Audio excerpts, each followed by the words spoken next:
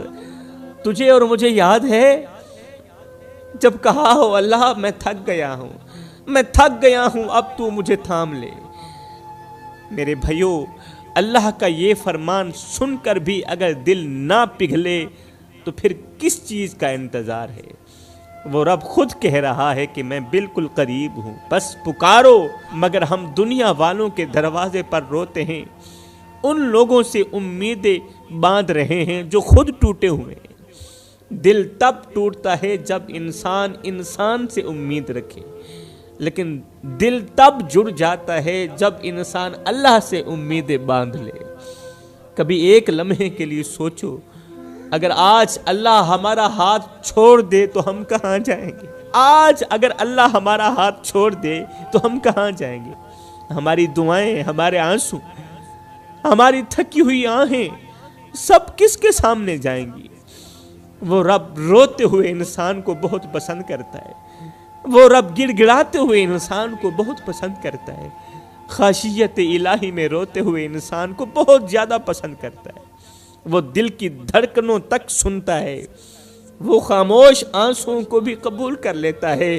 بس ایک بار سچے دل سے رب کو پکار کر تو دیکھو، ٹوٹے نصیب جوڑ دیتا ہے، بکھری ہوئی زندگیوں میں سکون اتار دیتا ہے. یاد رکھو، اللہ کے در پر گرے ہوئے آنسو کبھی ضائع نہیں جاتے. یہ وہ موتی ہیں جن سے قسمتیں بدلتی دکھائی دیتی ہیں. آ جاؤ میرے بھائیو، اللہ فرماتا ہے میرے بندے، میں وہ رب ہوں جو رات کو درختوں کی ٹہنیوں پر بیٹھے پرندوں کو نیند میں گرنے نہیں دیتا. میں تجھے بے یار و مددگار کیسے چھوڑ سکتا ہوں؟ اور ہاں، جو فرشتے شام کو تیرے گناہ میرے پاس لے کر آتے ہیں، میں صبح انہی کے ہاتھوں میں تیرے لیے رزق بھیجتا ہوں. کتنا پیارا رب ہوں تیرا، تیری کتنی فکر کرتا ہوں. ذرا رب کے ان برگزیدہ بندوں کو یاد کرو میرے بھائیو، رب کے ان برگزیدہ بندوں کو یاد کرو جنہیں اللہ نے پہلے بڑی بڑی آزمائشوں میں ڈالا. اللہ نے خود آزمائشوں میں ڈالا، اپنے خاص بندوں کو آزمائشوں میں ڈالا. ہمارے پاس تو تھوڑی سی پریشانی آ جائے ہم اس کی ناشکری پہ تل جاتے ہیں. تھوڑی سی پریشانی آ جائے، اللہ کیا ہم تیرے دشمن تھے؟ آزمائشیں جھیلنے کے لیے کوئی اور نہیں تھا، صرف میں ہی تھا پوری دنیا میں؟ آؤ اللہ تعالیٰ کے ان برگزیدہ بندوں کو یاد کرتے ہیں جنہیں اللہ نے پہلے بڑی بڑی آزمائشوں میں ڈالا، بڑی بڑی آزمائشوں میں ڈالا، مصیبتوں میں ڈالا، مگر انہوں نے صبر کا دامن نہ چھوڑا، صبر کا دامن مضبوطی سے پکڑا، ثابت قدم رہے. اور پھر اللہ نے انہیں وہ مقام عطا کیا جس تک آج کوئی بھی نہ پہنچ سکا. آدم علیہ السلام سے لے کر آج تک کوئی بھی انسان ان تک نہ پہنچ سکا. وہ مقام عطا کیا میرے اللہ نے. حضرت ایوب علیہ السلام کو دیکھو، جسم بیماری سے ٹوٹ گیا، گھر ویران ہو گیا، لوگ چھوڑ گئے، مگر دل نے اللہ کو نہ چھوڑا، دل نے اللہ کو نہیں چھوڑا. اور جب رب نے ایوب کا صبر دیکھا تو بیماری کو دور کر دیا، بیماری ختم ہو گئی، دور ہو گئی، عزت بھی لوٹا دی، اور نعمتیں بھی بارش کی طرح برس پڑی حضرت ایوب علیہ السلام کے اوپر. کیونکہ جو رب دینے کی طاقت رکھتا ہے وہ واپس لینے کی طاقت بھی رکھتا ہے. جس نے بیماری دی ہے تمہیں یقین ہونا چاہیے شفا بھی اسی کے ہاتھ میں. پھر شفا لینے کے لیے کسی اور کے دروازے پر جانا فضول ہے. جس نے بیماری دی ہے شفا اسی کے ہاتھ میں ہی ہے. حضرت سیدنا یوسف علیہ السلام کو دیکھو، کبھی کنویں میں پھینکا گیا، کبھی غلام بنا کر بیچا گیا، کبھی جیل میں ڈال دیا گیا، مگر ثابت قدم رہے. گناہ کے دروازے اپنے ہاتھوں سے بند کیے، اور پھر رب نے آخر کار حضرت یوسف علیہ السلام کو بادشاہت تک پہنچا دیا. حضرت ابراہیم علیہ السلام کو آگ میں پھینکا گیا، آگ میں، مگر دل نے خوف کے بجائے اللہ پر یقین رکھا. ڈر کے بجائے اللہ پر یقین رکھا، پھر وہی آگ جب حضرت ابراہیم علیہ السلام نے اللہ پر پختہ یقین رکھا نا، پھر وہی آگ سلامتی بن گئی۔ آہا، سلامتی، جنت کی ٹھنڈی ہوا بن گئی۔ آپ حضرت موسیٰ علیہ السلام کو دیکھیں، حضرت موسیٰ علیہ السلام کو فرعون جیسے ظالم کے مقابلے کھڑا کیا گیا، لیکن جب یقین کامل تھا تو سمندر بھی راستہ بنا کر کھل گیا۔ میرے اسلامی بھائیوں، یہ سب اس لیے ہوا کہ ان کا دل اللہ سے جڑا ہوا تھا، دنیا کے ڈر سے نہیں، رب کے حکم سے چلتے تھے وہ لوگ۔ وہ دنیا کے ڈر سے نہیں چلتے تھے، وہ دنیا والوں کے آگے نہیں جھکتے تھے، وہ خوف کے مارے نہیں چلتے تھے، رب کے حکم سے چلتے تھے۔ اس لیے رب نے انہیں وہ نوازا، آج تک کسی اور کو نہ نوازا۔ لیکن آج کے انسان کو دیکھو، ذرا سی مشکل آئے تو زبان شکایتوں سے بھر جاتی ہے، زبان پر ناشکری آ جاتی ہے، تھوڑی سی رکاوٹ آئے تو اللہ سے گلہ شروع کر دیتا ہے آج کا انسان، ذرا سی پریشانی آئے تو امید کا دامن چھوڑ دیتا ہے آج کا انسان۔ ہم وہ امت ہیں جن کے سامنے نبیوں کی مثالیں موجود ہیں، مگر پھر بھی ہم کمزور ہیں، ہمارا ایمان کمزور ہے۔ اللہ اکبر، بے صبری، جلد بازی اور دل میں بے یقینی نے ہمیں ٹکڑے ٹکڑے کر دیا ہے۔ آج لوگ نماز چھوڑ کر سکون ڈھونڈتے ہیں، گناہ کر کے خوشیاں تلاش کرتے ہیں، دنیا کے پیچھے بھاگ کر اللہ کو بھول جاتے ہیں، اور پھر حیران ہوتے ہیں کہ زندگی میں برکت کیوں نہیں، دل میں سکون کیوں نہیں، گھر میں خوشیاں کیوں نہیں۔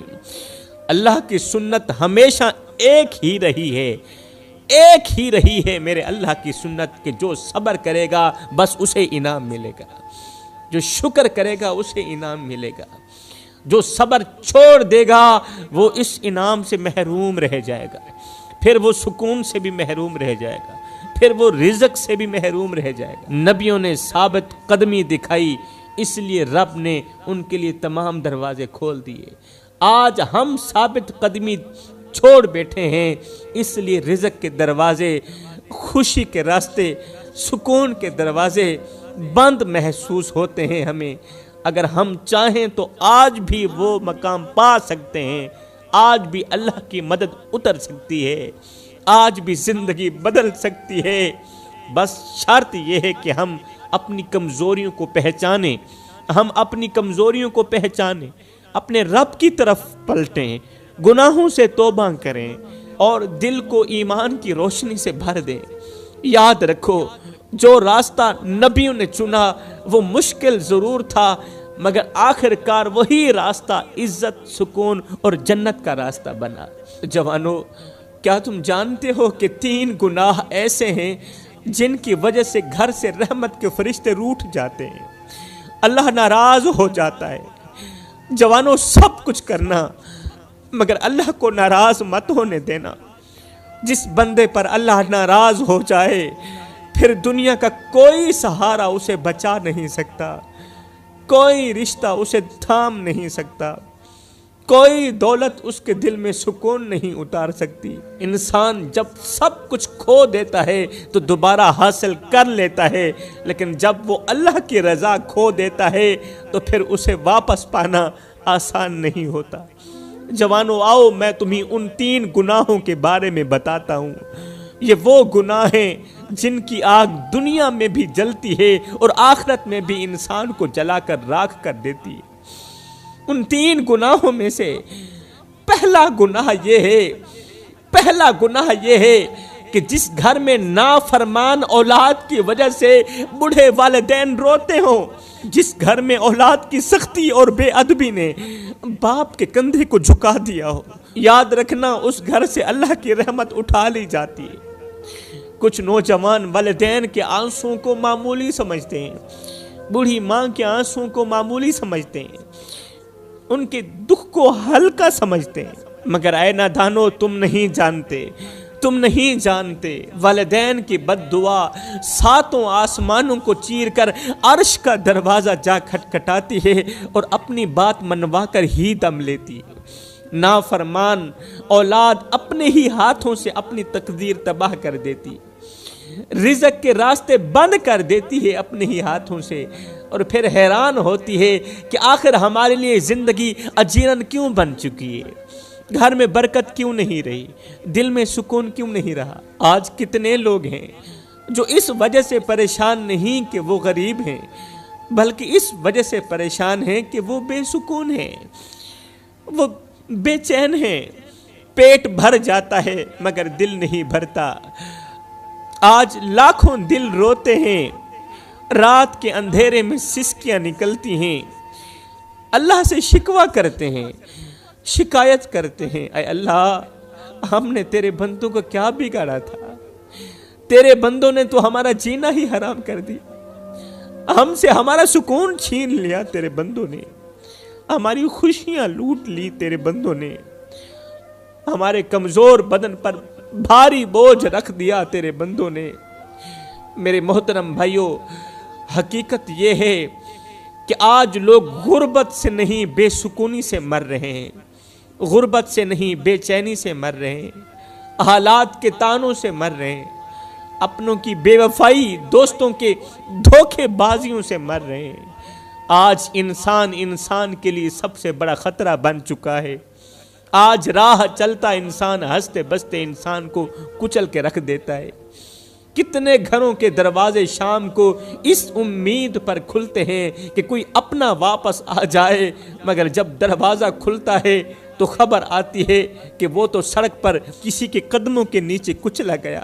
اللہ، میں بہت کمزور ہوں، مجھ میں لڑنے کی ہمت نہیں، کسی کے سامنے کچھ کہنے کی جرت بھی نہیں، لیکن تو جانتا ہے نا کہ مجھے کس نے دکھ دیا، تو جانتا ہے نا کس نے میری عزت والی پگڑی خاک میں ملائی، کس نے میرے جذبات روندے، کس نے میرے اعتبار کا جنازہ نکالا۔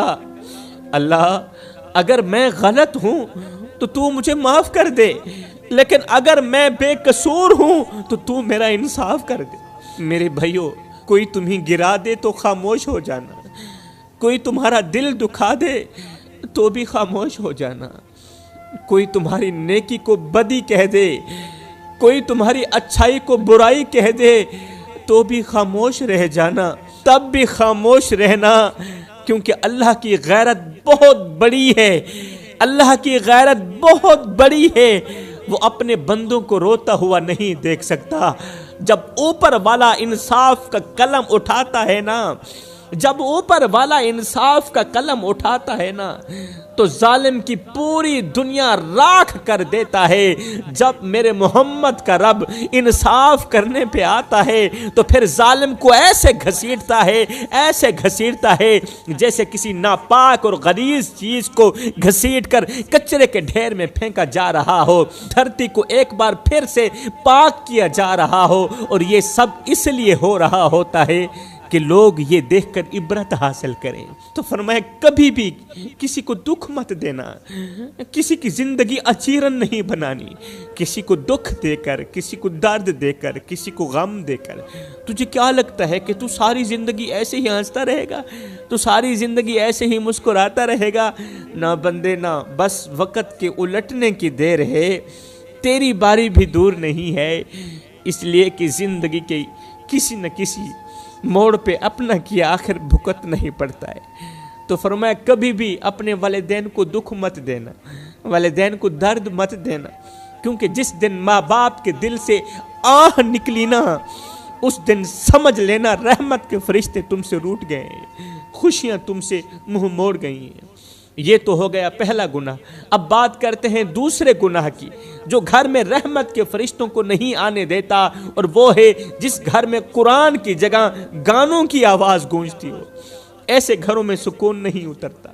میرے کریم نبی نے فرمایا جس دل میں قرآن کی جگہ شور، غفلت اور بے حیائی بسیرا کر لے قرآن کی جگہ، وہ دل نور سے ہمیشہ کے لیے محروم رہ جاتا ہے۔ آج کتنے گھر ہیں جن کے اندر صبح دوپہر شام گانوں کی آواز گونجتی ہے، اور پھر سب پوچھتے ہیں سکون کہاں مر گیا؟ ارے قرآن تو الماریوں میں پڑا ہوا تمہاری زندگی پر افسوس کر رہا ہے، اور ٹیویوں کو آباد کر رکھا ہے تم لوگوں نے۔ ایک وقت تھا جب گھروں کے اندر قرآن مجید کی آواز گونجا کرتی تھی۔ میرے نبی نے فرمایا راتوں کی تاریکیوں میں اٹھ اٹھ کے قرآن پڑھا کرو، راتوں کی تاریکیوں میں اٹھ اٹھ کے قرآن پڑھا کرو، اور قرآن پڑھتے وقت رویا بھی کرو۔ اگر رونا نہ بھی آئے تو رونے کی کوشش کر لیا کرو۔ حضرت داتا علی حجویری سے پوچھا گیا، حضرت اگر رونے کی کوشش کریں پھر بھی رونا نہ آئے تو کیا کریں؟ آپ نے فرمایا پھر اپنے مقدر پہ رویا کرو۔ اتنے سنگ دل ہو گئے ہو کہ آنکھیں آنسو بہانا بھی چھوڑ گئی ہیں۔ یہ تو ہو گیا دوسرا گناہ۔ اب بات کرتے ہیں تیسرے گناہ کی، جو ہمارے گھر میں رحمت کے فرشتوں کو نہیں آنے دیتا، رزق بانٹنے والے، رزق میں برکت ڈالنے والے فرشتوں کو نہیں آنے دیتا، اور وہ گناہ ہے جس گھر میں غیبت کی جاتی ہو، چغلی کی جاتی ہو، جھوٹ بولا جاتا ہو۔ جس گھر میں، ایسے گھروں میں نہ دلوں کو چین ملتا ہے، نہ رشتے سلامت رہتے ہیں، اور وہاں رحمت کے فرشتے قدم رکھنا پسند نہیں کرتے۔ آج کے گھروں میں دروازے بند ہیں مگر زبانیں کھلی ہوئی ہیں۔ آج کی محفلیں ذکر سے نہیں، لوگوں کے گوشت سے گرم ہوتی ہیں۔ کوئی ابھی بیٹھا نہیں ہوتا مگر اس کی عزت پہلے سے ہی میز پر پڑی ہوئی ہوتی ہے۔ میرا اللہ فرماتا ہے، اے میرے بندے، تو میری مخلوق کو کیوں کاٹتا ہے؟ تو میرے بندوں کی پیٹھ کیوں چھیدتا ہے؟ تو اپنے لفظوں سے قیامت کیوں بساتا ہے؟ میرے محترم بھائیو، اگر تم واقعی سکون چاہتے ہو، اگر دل کا قرار واپس لانا چاہتے ہو، اگر راتوں کی بے چینی ختم کرنا چاہتے ہو، تو پھر اللہ کی طرف لوٹ آؤ، پھر دیر نہ کرو، کیونکہ وقت ہاتھ سے پھسل رہا ہے اور دل تھک چکے ہیں۔ یاد رکھو، اللہ کا فرمان ہے، الا بذکر اللہ تطمئن القلوب، خبردار، دلوں کا سکون صرف اللہ کے ذکر میں ہے۔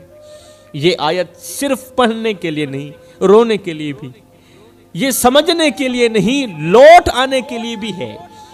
ہم نے ذکر چھوڑا تو دل ویران ہو گئے، ہم نے اللہ سے ناطا کمزور کیا تو سکون ہم سے ہمیشہ کے لیے روٹھ گیا۔